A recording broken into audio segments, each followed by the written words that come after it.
வணக்கம் மக்களே. Welcome to day 1 of my 6 months business journey.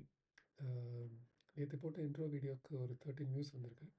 ஹானஸ்ட்டாக சொல்லணும்னா அது என் ஒய்ஃபு, ஃபேமிலி, அப்புறம் என்னோட இதர பல அக்கௌண்ட் அதுலேருந்து வந்தது தான். It's okay, it's a good start. ஒரு ஸ்டார்ட் அப் என்வாயன்மெண்ட் மாதிரி தான். ஃபஸ்ட்டு நம்ம ப்ராடக்ட் நம்ம தான் டெஸ்ட் பண்ணி பார்க்கணும். இன்றைக்கி தான் வந்து கல் ட்ரான்ஸ்ஃபார்ம் ப்ளஸ் ஓட அஃபிஷியல் டே 1.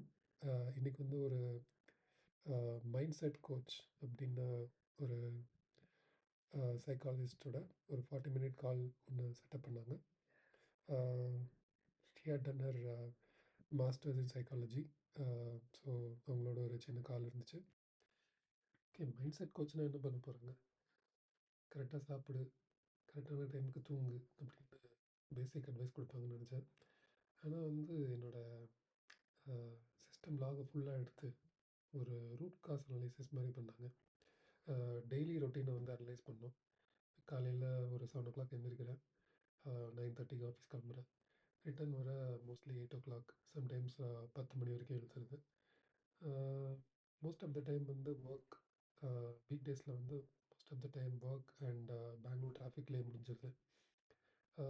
வீட்டுக்கு வந்ததுக்கப்புறமா நாள் ஃபுல்லாக ஒர்க் பண்ண அந்த ஒரு ஸ்ட்ரெஸ்ஸு, அதுக்கப்புறம் பர்சனலாக எதுவும் யோசிச்சுட்டு அதுலேருந்து மைண்டை வந்து ரிலாக்ஸ் பண்ணுறதுக்காக ஃபோன் எடுத்து நோண்ட வேண்டியது, டூம் ஸ்க்ரோலிங்கு, ஓடிடி, படம், சீரீஸு எல்லாம் ஒன்று பார்த்து தள்ள வேண்டியது. 11 o'clock தூங்கணும்னு நினைப்பேன், ஆனால் மோஸ்ட்லி 12, 1 அந்த மாதிரி ஆகிடும். அதுக்கப்புறம் ஒரு கொஷினர் மாதிரி ஒரு செட் ஆஃப் கொஷின்ஸ் கேட்டாங்க. எல்லாம் முடிஞ்சதுக்கப்புறம் ஒரு 3 ஆங்கிள்ஸ்லேருந்து இந்த மைண்ட் செட் ஜேர்னியை கண்டினியூ பண்ணலாம் அப்படின்னு சொன்னாங்க. ஒன்று வந்து ஸ்லீப் பேட்டர்ன் இம்ப்ரூவ் பண்ணுறது, ஸ்ட்ரெஸ்ஸை குறைக்கிறது அண்ட் இம்ப்ரூவிங் கன்சிஸ்டன்சி. ஸோ இதில் ஃபர்ஸ்ட் வீக் வந்து பேபி ஸ்டெப்ஸ் எடுக்கலாம். ஃபர்ஸ்ட்டு ஒரு 2 சஜஷன் கொடுத்தாங்க.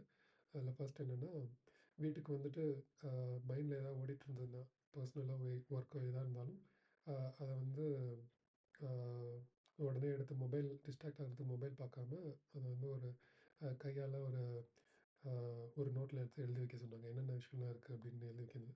இது வந்து லைக் சாஃப்ட்வேர் டேர்ம்ஸில் சொல்லணும்னா it's like clearing the cash.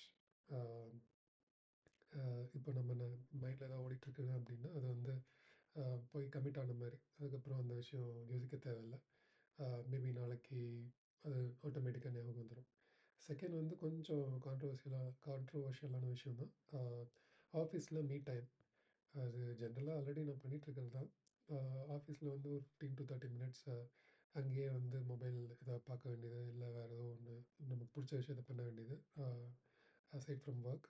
So அது ஆல்ரெடி பண்ணுறது தான். அது வந்து இதுக்காக பண்ணணுங்கிறதுக்காக கொஞ்சம் பண்ணிவிட்டு இங்கே வந்து அந்த டயத்தை குறைக்கணும். So that you can spend quality family time பையனோட அண்ட் ஒய்ஃபோட. கன்சிஸ்டண்ட்டாக இல்லாததுக்கு நிறைய காரணம் இருக்குது. மேபி யாருக்குமே அக்கௌண்டபிளாக இல்லாத ஒரு காரணம், ரிசல்ட்ஸ் உடனே வரல அப்படிங்கிறது இன்னொரு காரணமாக இருக்கலாம்.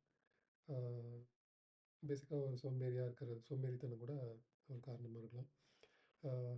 அதனால் என்ன பண்ண போகிறேன்னா, மைண்ட் செட் கோச் சொன்ன மாதிரி பேபி ஸ்டெப்ஸ் எடுக்க போகிறேன். இன்றைக்கி நைட்டு மைண்டில் என்னென்ன ஓடிட்டுருக்கோ அதெல்லாம் வந்து ஒரு நோட்டில் எழுதிட்டு தூங்க போகிறேன். 11 PM அப்புறம் no mobile, no screen time, no doom scrolling. நீங்கள் இந்த வீடியோ பார்த்துட்டு இருந்தீங்கன்னா உங்களுக்கும் இந்த மாதிரி டூம் ஸ்க்ரோலிங் அந்த மாதிரி ஒரு கில்ட் ஃபீலிங் இருக்கா?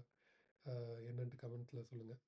நாளைக்கு டே 2 எப்படி இருந்துச்சு அப்படின்னு சொல்லிட்டு ஷேர் பண்ணுறேன். தேங்க்யூ. Good night.